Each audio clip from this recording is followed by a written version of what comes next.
Terus sebelumnya Pak, kalau menurut kami ini adalah intimidasi dari Ketua Umum PDIP Megawati Soekarno Putri yang bilang kalau Hasto ditahan atau ditangkap oleh KPK dia akan datang ke sini. Bagaimana KPK menanggapi itu dan apakah KPK melihat itu bagian dari intimidasi dari Ketua Umum PDIP itu tersebut? Terus yang ketiga, eh, kalau dari penjelasan Pak Setio tadi berarti udah sangat rinci keterlibatan Hasto.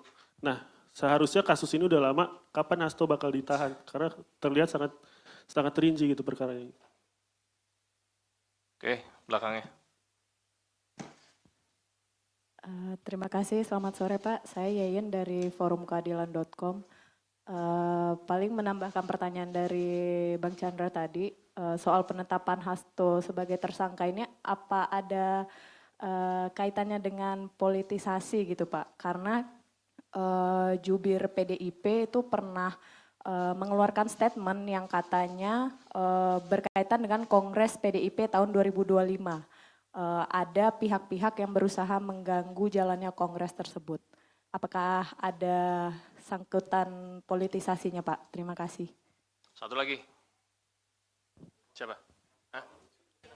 Tadi Mbak siapa? Mohon Mas. Yeye. Yeyen apa Yuyun? Yeyen dari Forum Keadilan. Ya. Oke, Ya. lanjut. Selamat sore Pak Setio, Pak Asep, Mas Tesa. Perkenalkan saya Rian Pak, CNN Indonesia. Mau bertanya soal pertama,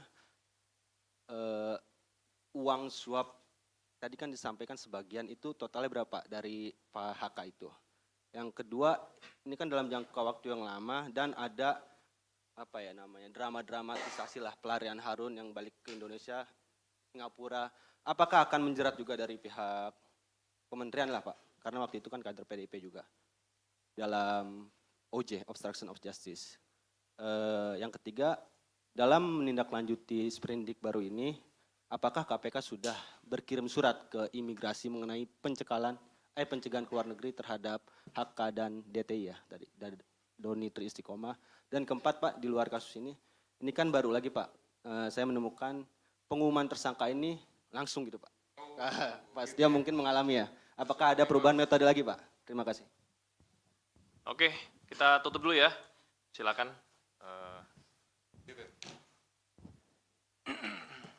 Ya, baik. Pertama, kenapa baru sekarang? Ya. Jadi kalau rekan-rekan melihat, gitu, kasus ini kan sejak 2019 sudah ditangani, gitu. Tapi kemudian baru sekarang. Ini karena kecukupan alat buktinya, gitu. Tadi sebagaimana sudah saya jelaskan di awal, penyidik lebih yakin, gitu. Kemudian setelah pada tahap proses pencarian BPO Harun Masiku, gitu, ada kegiatan pemanggilan, kemudian ada kegiatan pemeriksaan, ada kegiatan penyitaan terhadap barang bukti elektronik. Nah, disitulah kemudian kita mendapatkan banyak bukti dan petunjuk yang kemudian menguatkan keyakinan penyidik untuk melakukan tindakan, untuk mengambil keputusan, ya tentu melalui proses tahapan-tahapan sebagaimana yang sudah diatur di Kedeputian Penindakan, baru kemudian diputuskanlah ya terbit surat perintah penyidikan, gitu. Jadi sebetulnya alasan pertimbangan itu. Kemudian sampaikan masalah intimidasi, ya kami murni melakukan proses penegakan hukum saja, gitu ya. Saya yakin Kedeputian Penindakan sudah melakukan ini dan ini juga menurut saya bagian daripada isi dari memori serah terima yang kami terima dari pejabat lama. Jadi sebenarnya kami juga tinggal melanjutkan saja lah, kira-kira seperti itu. Terakhir tadi Mas Janet sampaikan penjelasan sudah sangat rinci, kemudian kapan ditahan, tentu itu nanti Pak Asep yang akan menentukan. Pimpinan juga tidak punya kewenangan untuk melakukan intervensi kepada penyidik, karena penyidik adalah independen, gitu. Silahkan nanti Pak Asep kalau mau tambahkan terkait masalah kapan ditahan, tapi pastinya ya kita melakukan proses itu sesuai dengan ketentuan yang ada. Kemudian tadi Mbak En sampaikan apakah penetapan ini ada politisasi, ini sama jawabannya murni penegakan hukum, gitu. Kemudian di Kongres ada pihak-pihak yang akan mengganggu, selama ini ya kami pimpinan sama sekali tidak ada informasi, masukan dan lain-lain terkait masalah kongres apa segala macam. Kami hanya mendengarkan proses ekspos dan jalannya ekspos. Alhamdulillah, puji syukur kepada Tuhan, dihadiri oleh semua pimpinan lengkap, termasuk dari kedeputian yang lain. Ya, jadi posisinya artinya kedeputian di penindakan, tapi dari direktoratnya lengkap, gitu. Ya, sehingga menurut saya keputusannya diambil secara bulat, dan itulah yang menjadi sprindik tersebut. Kemudian uang suap sebagian dari HK, ya itu dari hasil yang sudah kami dapatkan saat ini, tapi itu nanti akan menjadi bagian inti daripada materi pemeriksaan yang akan dilakukan oleh para penyidik. Kita akan lakukan, saya mengingatkan kepada para penyidik untuk melakukan proses penyidikan secara profesional.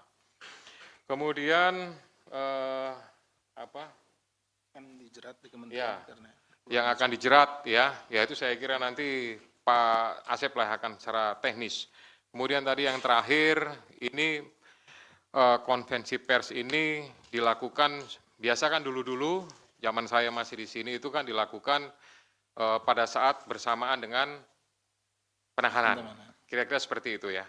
Nah, berdasarkan kebijakan pimpinan sekarang dalam rangka akuntabilitas dan mempertanggungjawabkan kepada seluruh masyarakat gitu ya, segera sesaat setelah sprindik itu dibuat gitu, kita tidak akan menunggu sampai dengan masa diumumkannya penahanan, itu nanti akan diumumkan, disampaikan supaya juga para pihak yang terlibat sudah tahu statusnya seperti apa, karena ini sebagai bagian daripada pertanggungjawaban penyidik, pertanggungjawaban secara institusi kelembagaan KPK untuk bisa menyampaikan kepada masyarakat tentang kegiatan yang sudah dilakukan. Kami tidak ingin ini menjadi sesuatu yang ya istilahnya ada informasi yang, mohon maaf kalau saya menyampaikan istilahnya agak liar gitu ya, ini bertanya apa segala macam, lebih baik nanti sesaat setelah, nah sesaat setelah itu kan bisa 1 hari, 2 hari atau mungkin 1 minggu,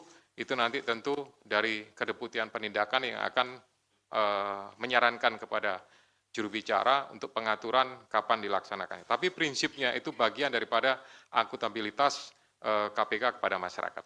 Demikian ya. Ya, silakan mungkin Pak Asep menambahkan beberapa hal tadi dari 3 teman-teman yang bertanya.